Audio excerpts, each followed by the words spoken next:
I don't know if you can see from this bar, but there are a few birds on the bird feeder. I'm outside reading a book and brought my camera, and it's actually been quite interesting because that's the female on this side. There's another one on the other side.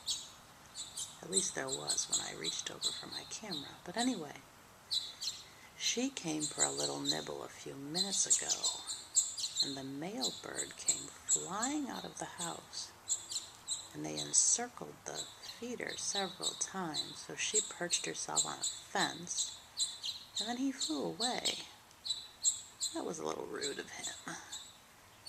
Anyway, oh, here comes another bird. He just landed on the fence, or she. I can't quite see the coloring yet. Let's see. All right, so now there's one on the back side for sure.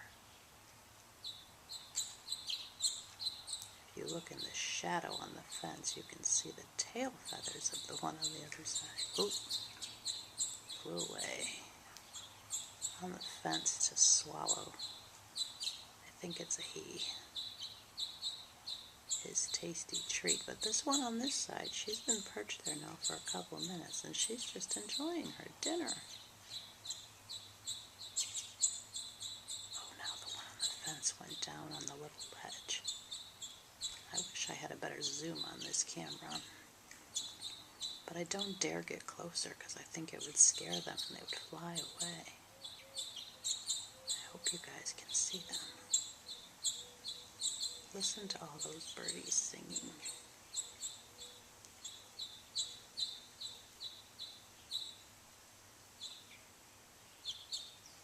Oh, see, there was another one on the back side. Oh, and now this one came. Oh, that's interesting.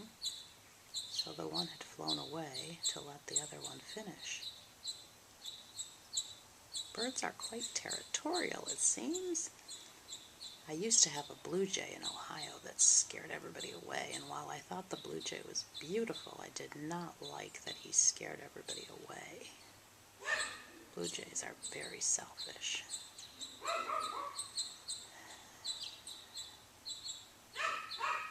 That is my neighbor's annoying dog. Oops, she just dropped a seed. I don't think that's the Chihuahua, though. There's a Chihuahua next to us that's very yippy, but does not bark for that short span of time, so I don't think that's the Chihuahua. I'm reading this sweet little book. It's actually probably a book for a junior high. It's called I to B, written by Catherine Hannigan. It's a very, very good book. I'm going to send it to the twins I used to nanny so they can read it. I recommend it. Maybe check it out of your library if you don't want to keep kids' books in your house. I'm almost done. I think I have about maybe 10 pages left.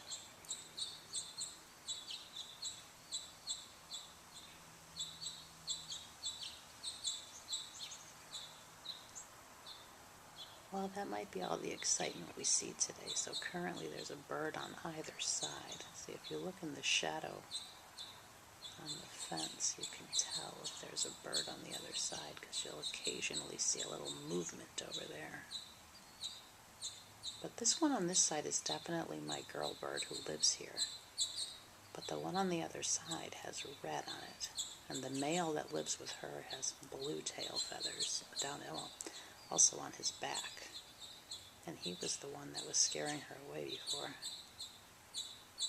Bird just landed on the roof over there. Let's see if it's him. He has quite the territory. I've seen him on several roofs in the neighborhood.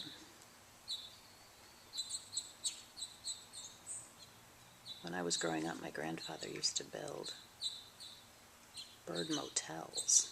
They were probably about 6 times the size of that house and had 2 levels with several openings on either side, maybe 6 or 8. And then it had a porch all the way around it for bird seed. There's the Chihuahua. We hear that a lot.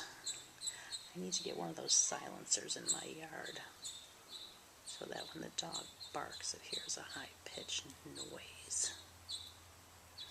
Anyway, I used to love to watch my grandfather's birds. He had several. That my grandparents had a farm, and he had several out in the field, but he had positioned one so that if you were washing dishes at the kitchen sink, which was actually quite low because my grandmother, on a good day, was like 4'10".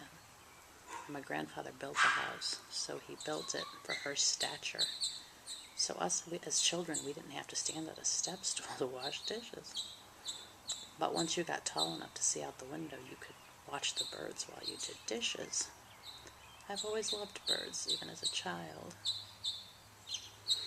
As a nanny with several of the children I've worked for, we love to make winter bird feeders where you take, I don't know what that string licorice is, not Twizzlers, but those little skinny ropes of licorice.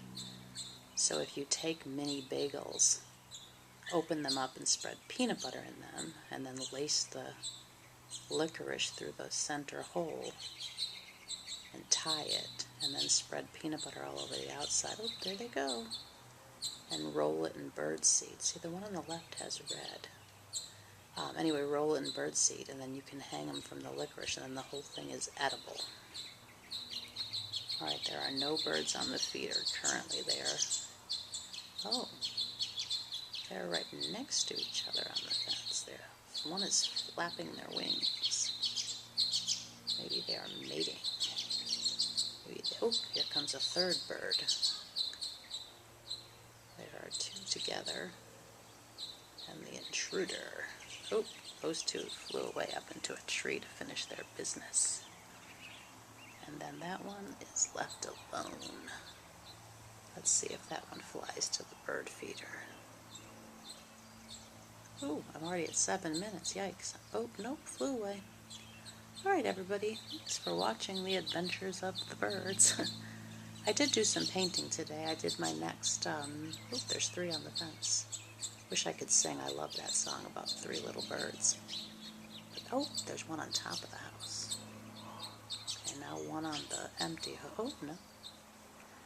Anyway, I did my next painting on Elijah, and I started Nessa. Nessa is so tiny, but I have great plans for her. She's going to be a very special baby for the show. There is one bigger bird over there on my fence. Oh, it's the blue. See the back of him? He's blue. Oh, he went away. Alright, well currently there are 3 birds on there, 1 on this side and 2 on the back. I say if you want to see birds, put food out at a house. We had, honestly, since we moved here, we have not had any birds in this backyard. There was one day,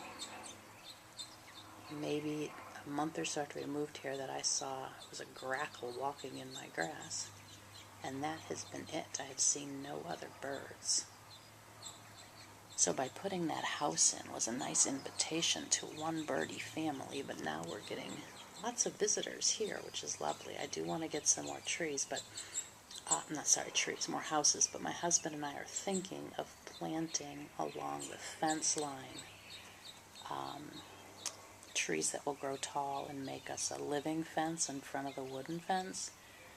So I don't know if we do that, if that current house we would plant it so that peeks out, or if we would then move it onto a tree. We'll see. But that's so I haven't gone to purchase any more houses yet because I'm waiting till we make our final decision on our back garden. We are currently planning it out. They have flown away. All right, everybody, thanks for watching, and happy Wednesday. Bye.